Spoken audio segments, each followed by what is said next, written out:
La doctora Susana Mora de la Pérez, del Hospital Universitario La Paz. Por favor, silencio, quedamos mal de tiempo. Nos va de la unidad de ataxias y paraparesia del Hospital La Paz, como he dicho, nos habla sobre el papel de la toxina botulínica en tratamiento de la espasticidad.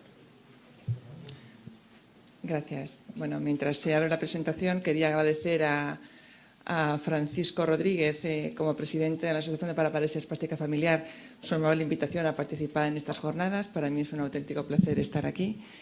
Yo creo que mi presentación va a ser mucho menos polémica que la anterior, así que espero que sea también breve. Bien, yo soy médico rehabilitador, me dedico al paciente neurológico y formo parte de la unidad de paraparesia espástica y ataxia del Hospital La Paz, como acaban de decir. Y el motivo de la presentación es hablar para pues aclarar a lo mejor algunas dudas que puede haber en el tratamiento con toxina botulínica en la espasticidad referido al paciente con paraparesia espástica.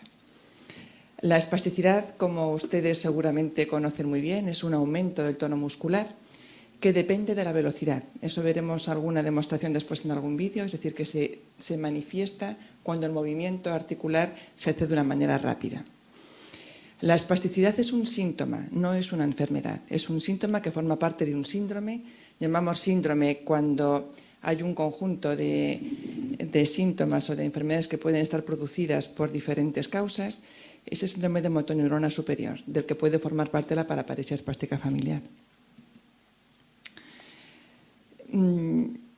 La espasticidad produce diferentes signos en nuestra exploración, produce una dificultad, como estamos viendo en este vídeo, para el movimiento pasivo de una articulación, puede reducir el arco normal de movimiento de esa articulación y puede aparecer además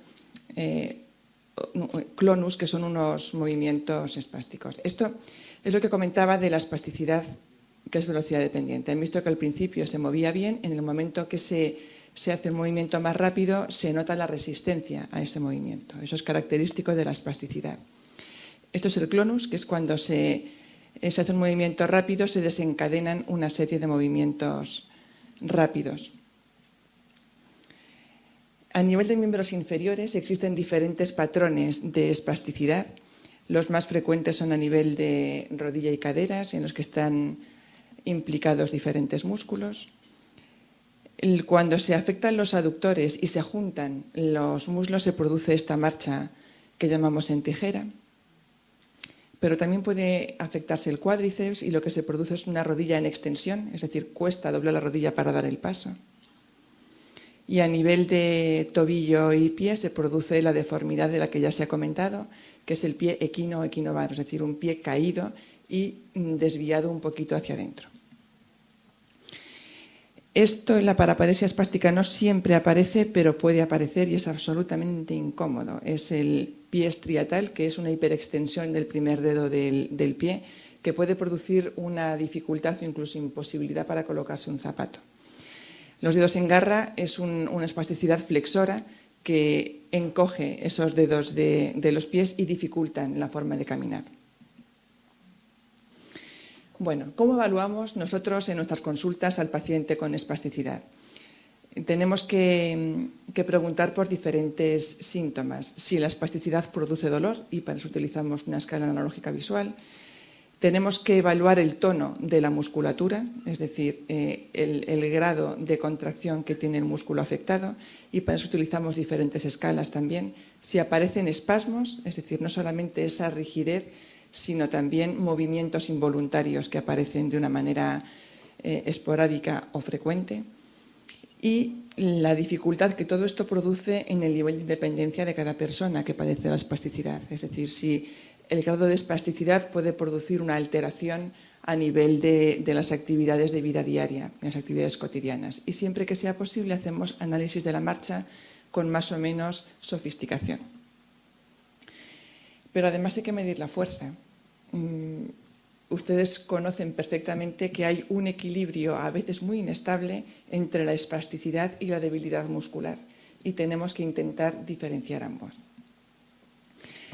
Vamos a ver un paciente con paraparesia espástica. Esto es una marcha muy característica cuando no utiliza absolutamente ninguna clase de apoyo. Aparece esa marcha entrecruzada y la tendencia al equino, ven que apoya fundamentalmente la punta de los pies inicialmente.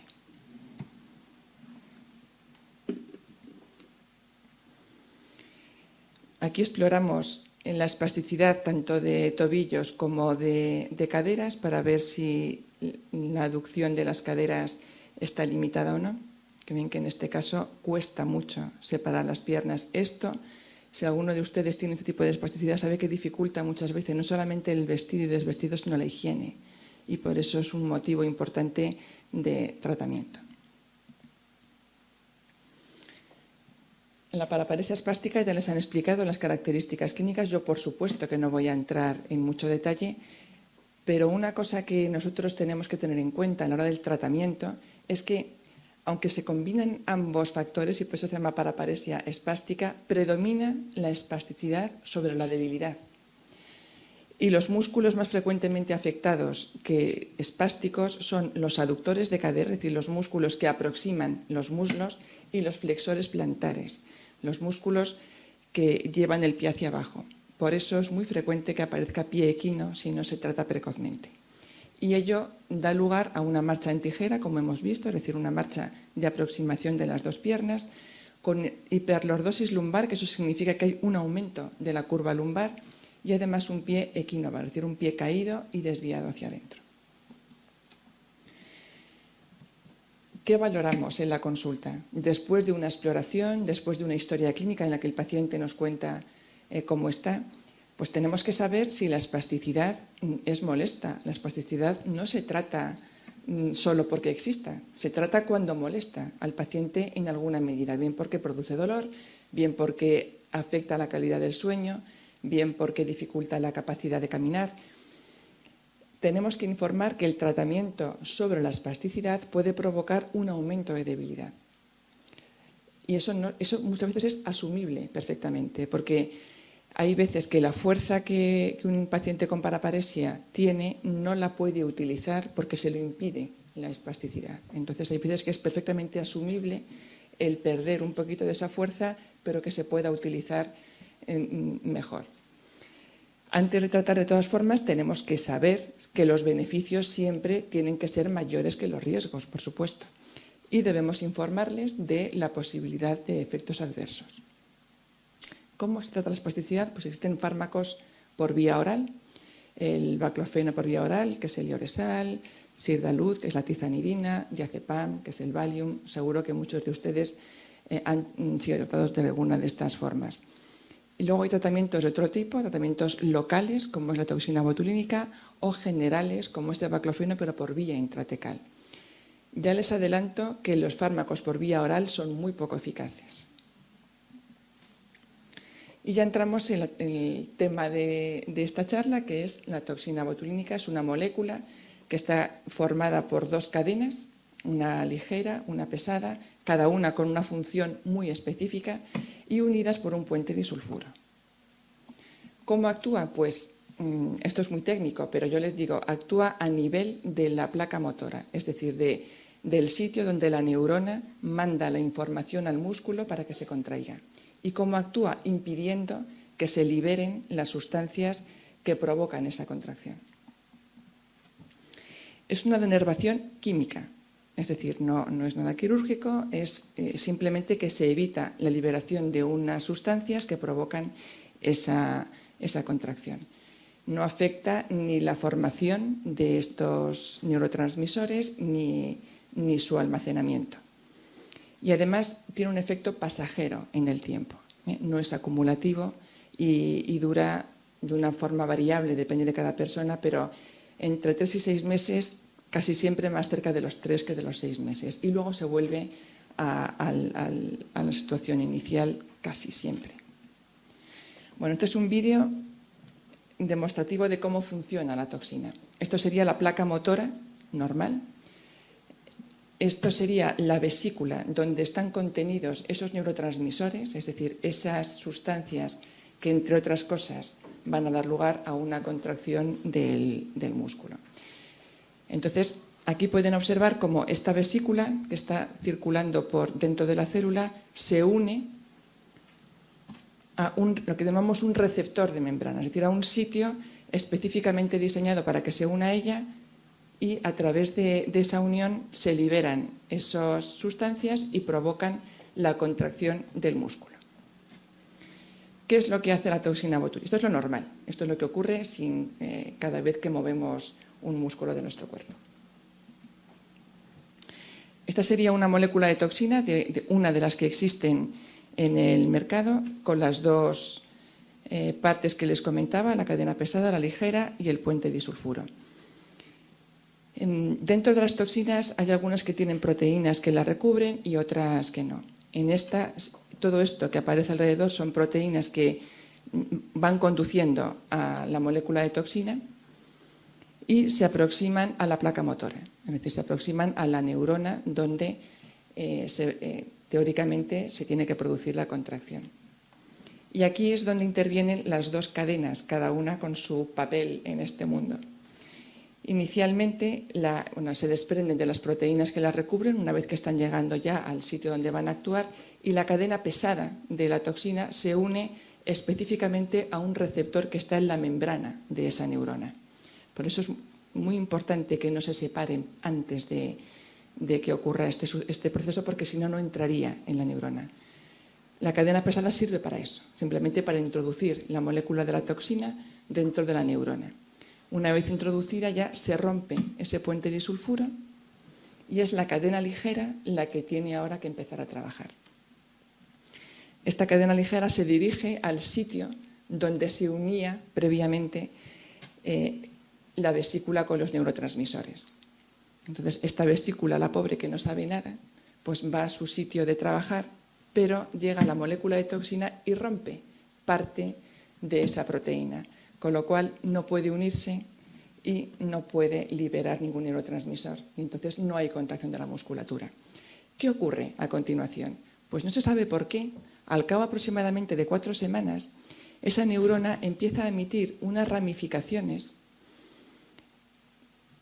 en los que, claro, no hay ninguna toxina botulínica, y empieza poco a poco a liberar neurotransmisores otra vez. Y ya poco a poco va empezando a haber otra vez actividad en la musculatura. Cuando eso cada vez es más evidente y además va desapareciendo la molécula en la ramificación inicial, empieza a funcionar con normalidad y las ramificaciones nuevas desaparecen y volvemos a la fase del principio. Es decir, es un mecanismo absolutamente autolimitado en el tiempo.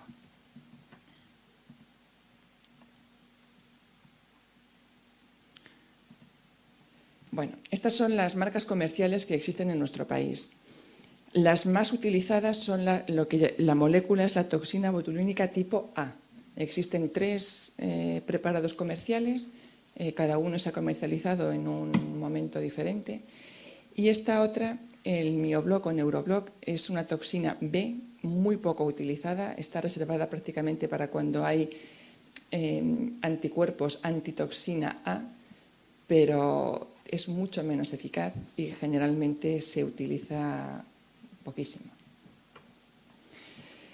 ¿Qué efectos secundarios pueden aparecer cuando utilizamos la toxina botulínica?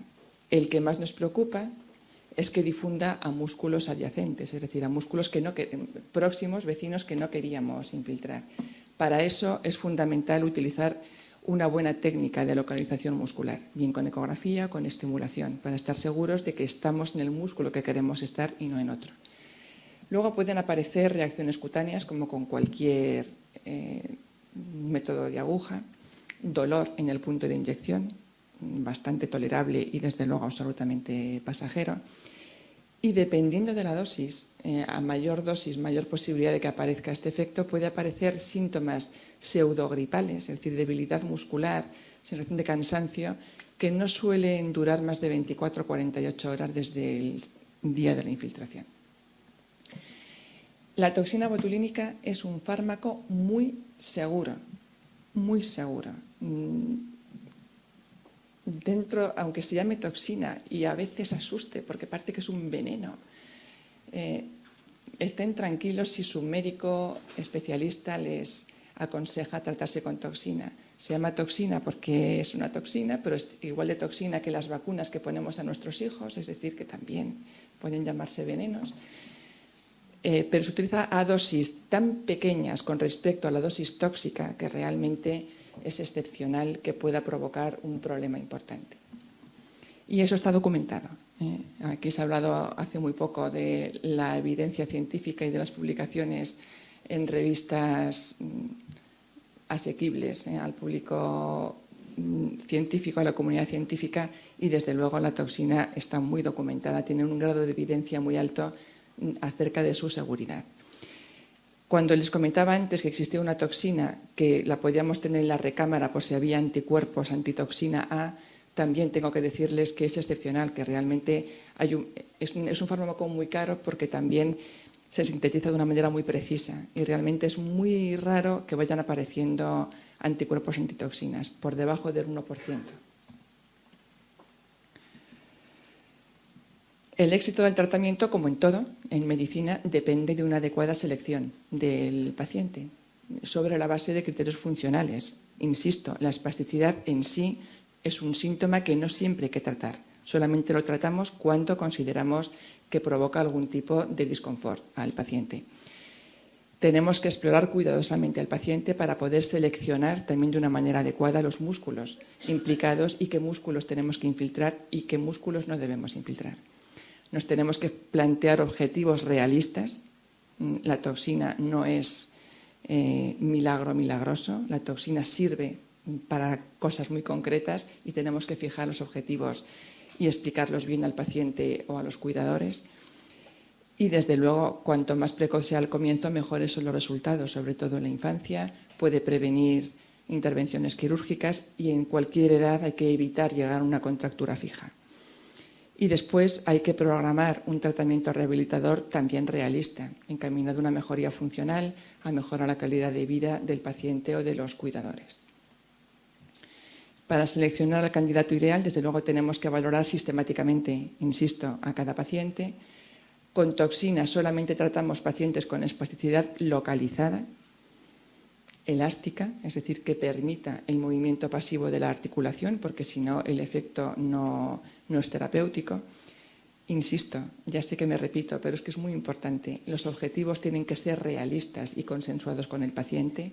Seleccionar entonces los músculos, tener una adecuada técnica de infiltración, básico, y luego incluir en un programa de rehabilitación que no siempre tiene que ser en el centro donde se infiltra, que muchas veces es un aprendizaje la primera vez y luego es continuar en domicilio las siguientes sesiones.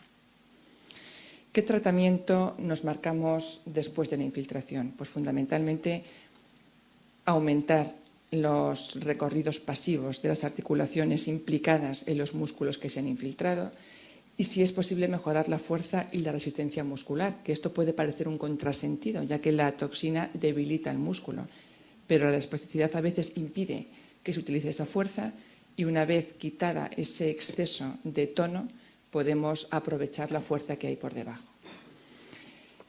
Tenemos que tener en cuenta que estamos trabajando sobre un músculo débil, no es un músculo normalizado, no es un músculo que vaya a responder al ejercicio de una manera progresiva hasta el infinito y más allá, va a tener un límite. Los objetivos funcionales pueden variar después de la infiltración y tenemos que informar al paciente que a lo mejor de una manera subjetiva, después de infiltrar, se encuentran peor. Los niños, por ejemplo, que es un ejemplo bastante gráfico, los niños que caminan de puntillas es una mala forma de caminar, se acorta mucho el tendón de Aquiles. Cuando se corrige con toxina, por ejemplo, y se consigue un apoyo plantar, caminan mucho peor. Caminan mucho más despacio y se enfadan un montón. Pero claro, es la forma que hay que caminar, apoyar la planta del pie, no apoyar la punta del pie. Entonces no es que empeoren, sino que hay que explicar que va a haber un cambio hacia un patrón de marcha mucho más adecuado, pero al que hay que acostumbrarse. El tratamiento de rehabilitación en general debe hacerse siempre aprovechando el máximo efecto terapéutico de la toxina, que oscila entre las 2-4 semanas hasta las 8 después de la infiltración, y luego, insisto, se educa al paciente. Generalmente se enseña cómo hacer los estiramientos, cómo hacer el apoyo, cómo reeducar la marcha, y eso luego el paciente lo tiene que repetir en su domicilio en las diferentes sesiones. Existen estudios de toxina en la paraparesia espástica familiar, específicamente. No muchos, pero existen. Voy a mostrar tres, dos de adultos y uno de niños, no muy antiguos. Este es del año 2007, basado solamente en 15 pacientes, pero bueno, en la paraparesia espástica afortunadamente tampoco es muy, muy frecuente. En 6 de ellos mejoró la velocidad de marcha y el movimiento tanto activo como pasivo de tobillo. Son resultados muy buenos. Y luego una cosa curiosa es que los autores de este artículo no encontraron un factor de predicción de buenos resultados con respecto a la fase previa de cómo estaba cada paciente. Es decir, que el buen resultado no correlaciona ni al tiempo de evolución ni a la edad del paciente en el momento de empezar el tratamiento.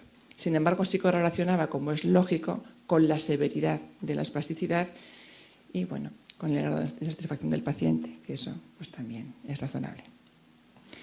Este estudio es de un año después, del año 2008, en 19 pacientes. De los 19, 18 mejoraron el Ashworth, que es un test que utilizamos nosotros para medir el grado de resistencia, medimos el grado de espasticidad que tiene un músculo. Es una mejoría, desde luego, casi del 100%. Y lo que sí vieron es que con el tratamiento con toxina botulínica se mantenía en el tiempo, el paciente notaba una mejoría subjetiva también mantenida en ese tiempo. Y ellos concluyeron que la toxina es un tratamiento eficaz, sobre todo cuando la espasticidad es leve o moderada, lógico. Cuando la espasticidad ya es grave y prácticamente no permite el movimiento pasivo, pues ni siquiera estaría indicado iniciar el tratamiento. Y además encontraron muy escasos efectos secundarios, como encontramos todos los que nos dedicamos a la espasticidad. Realmente, insisto, que es un fármaco seguro cuando se utiliza bien. Hace un par de años se publicó un estudio en niños, 12 pacientes con una media de 4 años, y vieron que en todos ellos mejoraba tanto el tono muscular como la función motora. Y que además en los niños el tratamiento con toxina produce una mejoría funcional prolongada en el tiempo. Hay que hacer sesiones periódicas, naturalmente. Y para terminar, aunque no es toxina, sí me gustaría mencionar una terapia que también es muy eficaz cuando la toxina no es suficiente. Insisto en que la toxina botulínica es un fármaco que sirve fundamentalmente cuando la espasticidad es focalizada, pero cuando esto no es así, cuando la espasticidad es multifocal, es decir, que se afectan muchos grupos musculares o bien es generalizada, no hay dosis segura de toxina para poder pinchar. Ya hemos dicho que la toxina es un fármaco seguro, que estamos muy por debajo del rango preocupante, pero hay veces que ese rango seguro no es suficiente para poder tratar adecuadamente a un paciente. Que sepan que existe otro tipo de terapia, un poco más agresiva, porque sí que requiere cirugía, pero que es muy segura también y absolutamente eficaz, y es la bomba de baclofeno intratecal. El baclofeno, que es el Yoresal, que a lo mejor ustedes lo han tomado por vía oral tiene muchísimos efectos adversos y muy poca eficacia terapéutica. Por vía intratecal se utiliza como 100 veces menos de medicación, va al órgano diana, que es el sistema nervioso central, con lo cual los efectos adversos prácticamente son inapreciables. Se utiliza entonces para una espasticidad generalizada cuando no se controla con medicación oral y tiene el mismo efecto que cualquier antiespástico, es decir, disminuye el tono muscular y disminuye la frecuencia de espasmos. Es muy bien tolerado, es coste efectivo, que en época de crisis pues hay que tenerlo en cuenta. La bomba es un aparato caro, pero es coste efectivo. Y lo que consiste es que esta imagen que ven aquí es la bomba en sí, es un reservorio de la medicación, está unida por un catéter al espacio intratecal y se libera directamente la medicación a ese espacio intratecal, con lo cual con muy poca cantidad se consigue un efecto bastante bueno sobre la espasticidad. Tiene también pocos efectos secundarios, mejora muchísimo la calidad de vida del paciente espástico grave. El uso precoz evita para evitar todo tipo de complicaciones. La infusión es personalizada, cada paciente necesita una dosis diferente y además permite utilizar de una manera concomitante otro tipo de terapias, incluso toxina botulínica. Bien, pues para finalizar, solamente decir que en la paraparesia espástica hay que tener en cuenta que la espasticidad es un síntoma que suele predominar sobre la debilidad muscular, que la toxina botulínica es un fármaco seguro y eficaz y que tenemos que seleccionar de una manera adecuada tanto al paciente como a los objetivos terapéuticos. Nada más. Muchas gracias.